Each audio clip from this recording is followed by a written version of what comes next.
Hey y'all, I'm Jeff Nowak, WWL Radio and Audacy digital sports producer. Welcome into the Week 15 Fall Football Preview brought to you by Louisiana Department of Tourism. Get together in Louisiana and check out louisianahomecoming.com for more information. We've got a lot of action coming your way this week. And to break it all down, I've got with me again the great Eliot Shorr-Parks, Audacy NFL Insider and host of Go Birds podcast. How you doing this morning, Eliot? Going on, man? Playoff time pretty much in the NFL. Only a few weeks left. Very excited to talk about these matchups that have major playoff implications. Yeah, I mean, for a select group of teams that we've been talking about already, it feels like every game is kind of a playoff game, especially, for the Saints. If they lose another game in this stretch, it kind of feels like they're not going to have a chance. And there's four other teams sitting at 6 and 7. The Eagles are one of them. The Saints are one of them. You have the Vikings, you have the Washington, and the other one is I'm blanking. Minnesota. Oh, I don't think so. Yeah, it's Minnesota. The Niners are in the conversation, although their win over the Bengals. They're one ahead. Certainly put them in a different mix. But yeah, the Eagles, the Vikings, the Saints, as you mentioned. I think the Falcons and the Panthers are kind of in it still, but they're kind of falling off when you look at how they've played recently. Although obviously the Saints, even though coming off that win off the Jets, what they've done recently, I think the arrow's still trending down on them. But that's a good thing about what the NFL did by adding this extra game, by adding the extra playoff spot. A lot of teams are still in it. Last year, if you're 6 and 7 at this stretch, you might be in it a little, but there's really, especially with the way the Rams and the Niners are playing, you don't think you have a great chance. So yeah, it's really expanded the amount of teams that have something to play for this late in the season. Yeah, and those head-to-head wins are going to be important. Division records, NFC records, going to be important. The tiebreakers are going to be a mess unless teams start to separate themselves. But yes, you mentioned the Falcons are that other team that I couldn't recall, and they actually beat the Panthers last week, which helps separate them. It puts the Panthers a game back, and in this situation, when you have all those teams in front of you, they may only be a game behind, but they have to finish a game better than all those teams, and that's difficult to do. But as we do every week, we're going to go through all the action coming to WWL Radio this week. That's WWL AM 870 FM 105.3. And we're going to start off with that Saints matchup that we mentioned. Yeah. Saints at the Bucs. It's an NFC South showdown. The NFC South isn't really in question anymore. The Saints aren't technically eliminated, but it's about as extreme of a long shot as you can get. They would have to finish 4-0 and have the Bucs finish 0-4. Yeah, and win the head-to-head. They would win the tiebreaker with the series sweep. That's the last thing on the Saints' mind. They're 7-point underdogs. They just need to find a win. You don't sound like you're very optimistic based on the early read here. No, I mean, look, you mentioned, of course, they're still alive mathematically. They were able to win on Sunday night. That would be huge. I mean, it's a game they have to have, but not just for the division, for the playoff, for the wild card race as well. In terms of the matchup, I mean, I think there's obviously two things that have gone wrong with the Saints. The quarterback, right? You're getting terrible quarterback play. Even last week against the Jets, the lowly Jets, only put up 30 points. Taysom Hill didn't even throw a touchdown, right? 0 touchdowns, 0 interceptions, sacked 3 times. So the rushing, the passing game is still an issue for the Saints. But then really what I think the major fall off has been is the defense. I mean, early on in the year, the defense was one of the best in the league. They were up there in terms of points allowed.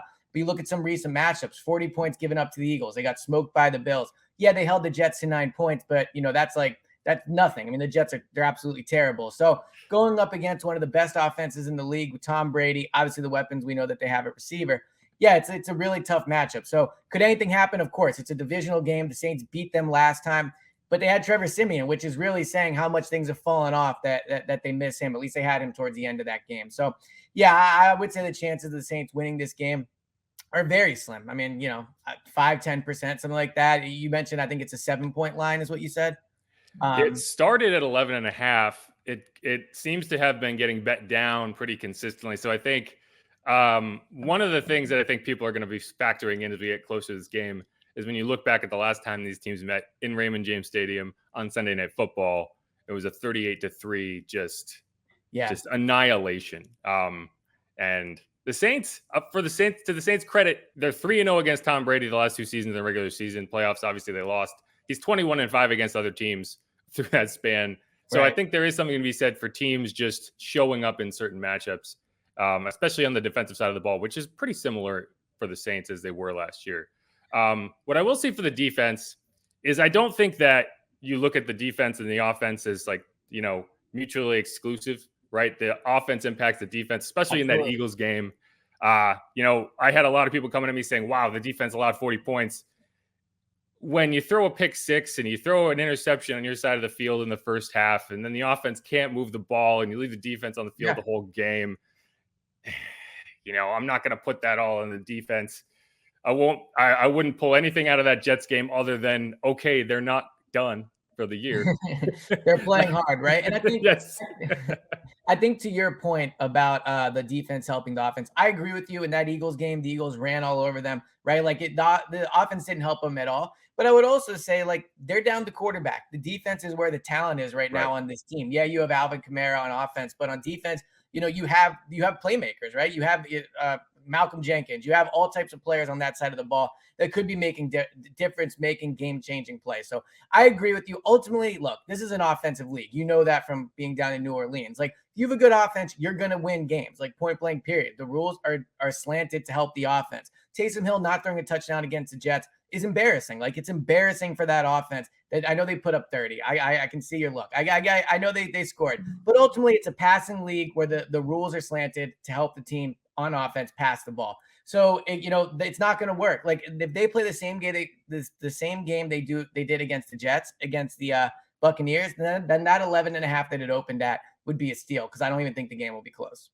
Oh, no, and I agree with you, and I think Sean Payton would too. He said this week they need to be better passing the ball to beat the Bucs. They didn't have to be better passing the ball to beat the Jets. And I think, all things notwithstanding, you knew you didn't have to throw to beat the Jets. So I don't know if it's embarrassing more than it's the game. They ran the ball 41 times in that game, and it worked. I think, to me, Taysom Hill not throwing an interception, and this kind of goes to your point, is like scoring a touchdown. That's how valuable him not turning the ball over is. And I think that just underscores just the state of things at quarterback, where that's your baseline. But I agree with you on that front for sure.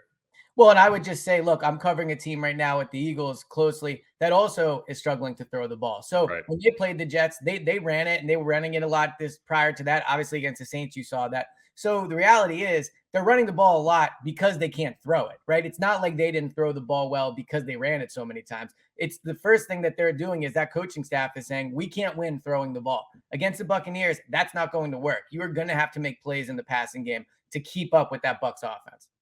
Yeah, and I think there's also a factor of Alvin Kamara is by far the best playmaker on offense, and you have to get him the ball. You can get him the ball by throwing it to him, and I think that's one of the things they need to work in the game plan a lot more than they did last week. He is not only their best player, he's their best receiver. I'm not saying abandon the run game. All I'm saying is, the reason they're not throwing it is because they can't ultimately. Yes, they ran it a lot against the Jets, but they did that because that's what they had to do. So you're right. Get the ball to Alvin Kamara. And the other benefit of running the ball is you keep Tom Brady off the field. You control the clock. So, but I would not abandon the running game. If you want to go 50-50, do it. I'm just saying Taysom Hill is going to have to make big time throws to win this game, whether it's on a third down, whether it's in the fourth quarter, if they can keep it close. And I just don't have the confidence that he's going to be able to do that. Yeah, he hasn't shown it yet. The positive thing I can say is the finger injury, the mallet finger, and I can't say mallet finger without doing this. It didn't seem to affect him that much beyond a couple plays in the first half. So that's a good thing. Maybe you open the offense up a little more confidently, knowing that you've gotten through one game and he hasn't completely, fallen off a cliff grip-wise. But I want to get one more question to you about the Bucs specifically before we move on. When you look at the Bucs, and, outside of Tom Brady, obviously he makes that engine go. But what's the one player on that team that you look at and you're like, okay, this is the guy an opposing team needs to stop.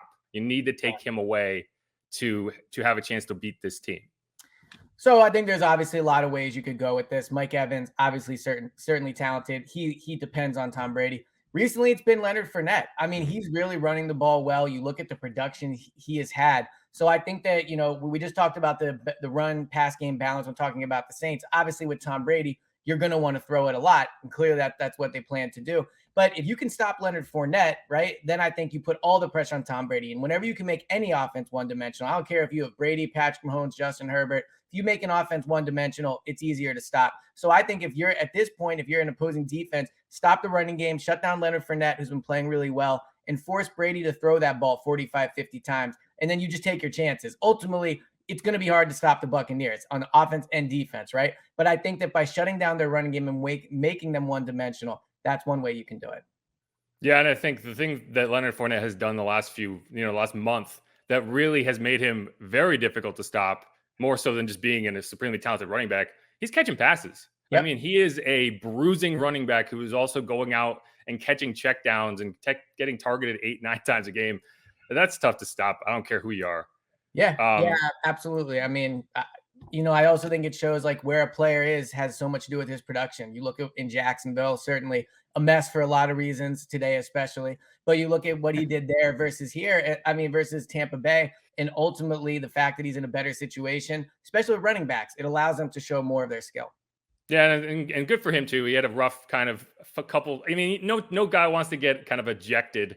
They hit the eject button on a number 4 overall pick on his rookie deal. But it's cool to see him, a New Orleans guy, land there. Again, that's 7:20 p.m. Sunday night over on NBC. You can listen on WWL AM 870, FM 105.3. We're here with Eliot Shorr-Parks. We're going to do a kind of a lightning round for the next 2 matchups. The first one, we're kind of going back in time. It's going to be Thursday night football. Yeah. This time of the year, it's always kind of a crapshoot of whether you get a good matchup on Thursday night football, because they're established before the season.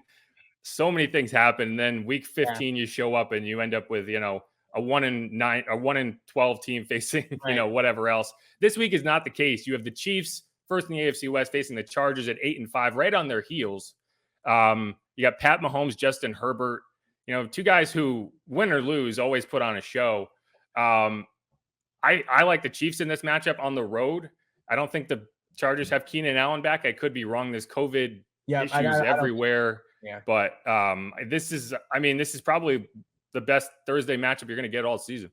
Yeah, I mean, the stations have to be furious at themselves that this isn't a Sunday afternoon, Sunday night, or Monday night game. Right. But ultimately, it's a primetime matchup between 2 of the best quarterbacks in the league. And I think there's going to be a debate on who you would take, Patrick Mahomes or Justin Herbert, when you take into account the money, the injury history, and all those things. Herbert's played great. When I look at this matchup, though, it's a defensive side of the ball that I think gives the Chiefs the advantage. Certainly not something we would have said earlier in the year where they were really struggling. The defense is playing much better. And you look at the Chargers defensive side of the ball, Brandon Staley, right? Urban Meyer fired today. A lot of talk about new coaches that were hired. Brandon Staley has done a good job there. They're obviously in playoff contention, right? If you're the Chargers, you're happy with how things are going. But you look on that defensive side of the ball, he's a defensive head coach, and their defense hasn't been that great, all right? I mean, I think they've certainly struggled. They're near the bottom of the league, or at least in the bottom half of points allowed. Yeah, I think any coach that gets Justin Herbert could do a pretty good job. He's that good. He's that talented. Talk about walking into a great situation, especially with the other talent that they have on the offensive side of the ball. But for as much as the quarterback talk will be what dominates the game tonight, it's the Chiefs defense that I think gives them an advantage. And if you're the Chargers, that's disappointing because your head coach is supposed to be one of the best defensive minds in the league. Yeah, I definitely agree with a lot of that. I do want to follow up on one thing. Do you think there's a debate between someone would take Justin Herbert or Patrick Mahomes? So, and you're factoring in the contract, right? I mean, just at a baseline level, if you take away the contract, I don't think there's much of a question. But do you think there's a question? Well, I think that when you factor in the contract, there's certainly a debate to be had. Patrick Mahomes has suffered injuries before, and this is maybe stretching a little, but look, like, it's really hard to win that second Super Bowl. I think after you win one, look at Aaron Rodgers, right? So I think in some ways the Justin Herbert arrow is pointing up, and Mahomes, as great as he is, like, it might be flatlining a little. The other thing Mahomes does is he throws a lot of passes that might be intercepted. Now, we're talking about 2 of the best quarterbacks in the league. So we're nitpicking at this point. Yeah, that's a luxury of a debate if you could ever have one. Exactly. Which one, Yeah, Jalen Hurts here. But I think that with Justin Herbert, with the money and the age, like, I think it's a debate for sure. And when he throws the ball, it's just beautiful. Like, there are times I watch football and I'm like, this is ugly. Like, when I watch the Saints a lot this year, this is ugly football. When I watch him throw, I just like watching it soar through the air. Like, absolutely, it's just a beautiful thing. And it's similar to Aaron Rodgers. He reminds me a lot of Aaron Rodgers in the way he can just casually just lob the ball down the field. And he's a great quarterback. They're both great quarterbacks. Great quarterbacks are what make the NFL go. And it's a great matchup. Chargers are favored by 3. I'm sorry. Chargers are 3-point underdogs at home. The Chiefs are figuring it out. You can watch it on Fox, NFL Network Prime Video, also on WWL Radio. One more matchup. Eliot, and then I'll let you go. You have Monday Night Football. This is one of those matchups that isn't particularly exciting, like we were talking about with Thursday Night Football a lot of the time, but it is a divisional clash. It is one of those 6 and 7 teams. The Vikings heading to Chicago to face the Bears. Justin Fields, I think, showed really well against that Packers, against the Packers last week, even in a loss. Yeah, he does a lot of things that make you excited for a young quarterback. He reminds me a little bit of Kyler Murray in the way he just extends, finds a way. And I enjoy watching him play. There's a lot of, I watched a whole lot of Zach Wilson last week, and I came away about as unimpressed as I could have been. At least I think so. And then I watched Justin Fields later that day, and I was like, okay, this is a guy you can build on. And the Vikings need to win this game, but I would not be surprised at all if this is kind of the Justin Fields puts a stamp on his rookie season type game. Yeah, I mean, it's almost like dominating at one of the top college programs for years matters versus 1 year of BYU where he had to compete for the job, right? Like it's almost like you factor those things in when you're talking about drafting a quarterback. But yeah, I think this is an interesting matchup. I think I like the Bears' chances in this one. The Vikings are extremely Jekyll and Hyde. We know Kirk Cousins in prime time is always a bit of a disaster. You saw against the Steelers. They're not a team that's going to blow teams out, right? They almost lost that game. So I like the Bears' chances to come back in this one and potentially get a win. What'd you say the line was? I think it's like 4.5. It's basically a pick 'em. I think Chicago's got a point. But wow. it's even. Case, I don't know. I mean, in that case, maybe you do take the Vikings, but I think the Bears certainly have a real chance to win this game, and it's an important game. If the Saints are able to somehow beat the Buccaneers, if those other teams, somehow, if the other teams win, then this game really matters for the playoff push. Yeah, and I mean, all these games it's going to be fascinating to watch what that bottom line is on the wild card, because I think that's going to change a lot of it for some of these teams. I don't think the Saints are going to go 4-0, but is one of these teams going to go 4-0 the rest of the way and make it a moot point? Or the 49ers going to fall back? This is the time of year where I spend half of my week coming up with scenarios for what could happen. And it's no different this time. But again, that's 7:20 p.m. on Monday over on ESPN, also on WWL Radio. Thanks a lot. I've been talking with Eliot Shorr-Parks, Audacy NFL Insider, and host of the Go Birds podcast. And thanks a lot for joining me, man. Yep, sounds good. Talk to you soon. All right.